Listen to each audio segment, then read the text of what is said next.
Yeah, frustrating. It's it really starts with our offense getting shut out. It's not who we are. That's unacceptable.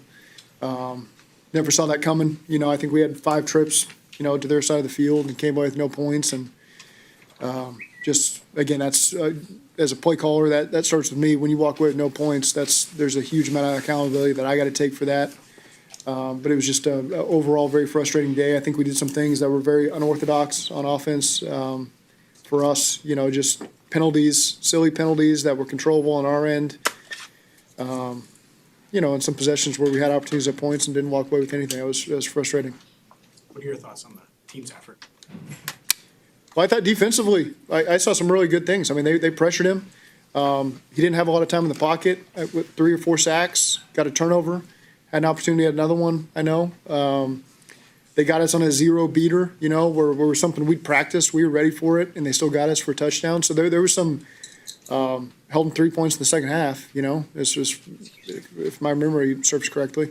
So there was some effort, I didn't see a lack of effort. I just saw a lack of attention to detail, maybe, on offense that really showed up. That was disappointing. What do you think for the reason for so many drops today, and how big were those drops? Yeah, but it was everything. It wasn't just drops. It was. I think everybody involved in the offense has got to own up to that performance today. Zach, Joe had a kind of a unique down demeanor on Wednesday. Did you notice anything different from him this week? No. You had a lot of conviction after Pittsburgh that you guys were going to be in this until the very end. Yeah. Is it stunning the fact that you're sitting here with 3 weeks to go and? Yeah, I think it's frustrating to score 0 points, get shut out at home. That's unacceptable. Never in a million years would I've seen that coming. But that's what happened today. So now we got to look at why that happened, and we got to be accountable for it, and keep moving forward. Zach, why do you think you and your group of coaches, administration, top to bottom, are the right group to lead your? Yeah, I believe in everybody we got. You're down 17-0. I believe that drive that ended in the pick six took like 8 minutes. Anything you guys could have done there to try to speed that up?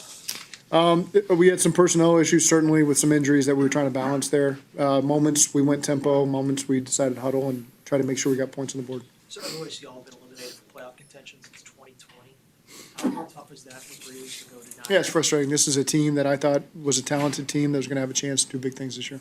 What was your message in the locker room just now? Very similar. Was Joe sharp in practice throughout the week? Yes. How do you feel like you played today? I'll let him speak to that, but I know that there's some place that he's going to want to come back. 2 weeks ago, you guys were able to do anything at will, really, against Baltimore on Thanksgiving. Today, did anything surprise you that they brought? I wouldn't say that. I would say, it maybe looked easier than it really was. Our defense is 5 turnovers, 5-0. Early on, we kicked field goals in that game. When you like to come away with touchdowns, they made it really hard.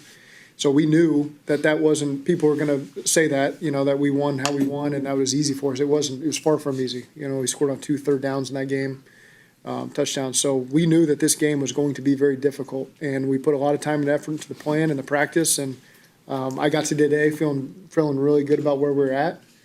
And again, I'm not going to say that there was a single area, particularly on offense, that we're going to say that was nearly good enough. It wasn't even close to good enough anywhere, starting with me. And so that part was frustrating. Why has complementary football been difficult for this team to find this season? Yeah, that's a hard one for me to answer. It hasn't been good enough. Where do y'all go from here 3 games out? What's the main objective? Find a way to win. Just approach every single week as if we're still in it. Still got something to play for, and that's our responsibility, and that's what we're going to continue to do. Aside from just overall wins, what would you like to see the most as you guys finish out the season? Wins would be the number one thing. What did you see from guys this week? Obviously, you had slim playoff hopes coming in. It was a big game at home against Baltimore. Yeah, it was important to everybody. I didn't see anything. And again, this is, if you told me our defense was going to sack him as many times and harass him in the pocket and create a turnover and hold him 3 points in the second half, I'd sign up for that. So again, just wholesale as a team, we weren't good enough today. Fans are going to want to obviously see some changes over the next 3 weeks or so, giving them hope for 2026. What is your message to the fans? Just hang with us. It's been frustrating. We're still pouring our heart and soul into this thing and find a way to win. And it's been a frustrating season. I understand that. Just to follow up on that, I know you're just looking at this game, but looking big picture, 3 years of not making the playoffs, what would you like to say to the fans that will give them a vote of confidence that you guys can get this right and they won't be feeling like this next Yeah, year? I've got great confidence. I mean, we come to work every single day. I believe in the guys we got in this locker room, coaches and players, and frustrating season so far. We still got a couple games left. How do you, Zach, why was Joe in there on that last possession? Tough. We just ended in a pick six. Didn't give Flacco any time to warm up in 0-degree temperature, basically. So try to manage it. Just hand the ball off, throw a quick game, things that would keep him out of harm's way. Obviously, tough spot to be in. I'd say if it was anything other than 0 degrees, we probably would have quickly made the change and forego that warm up. But again, just tried to, as we called it, kept him out of harm's way with just any throw we made, the ball's coming out quick. now that you are officially eliminated, how do you keep players' heads in it for the last 3 weeks to keep going every day? They're professionals, and that's why you build the locker room the way you do it, so that you don't have to worry about guys like that. Guys that they know how important this is, not only for themselves and their career, but for all the work this team has put in. And through good times and bad, go out there and put your best foot forward, and I absolutely trust that these guys will do that.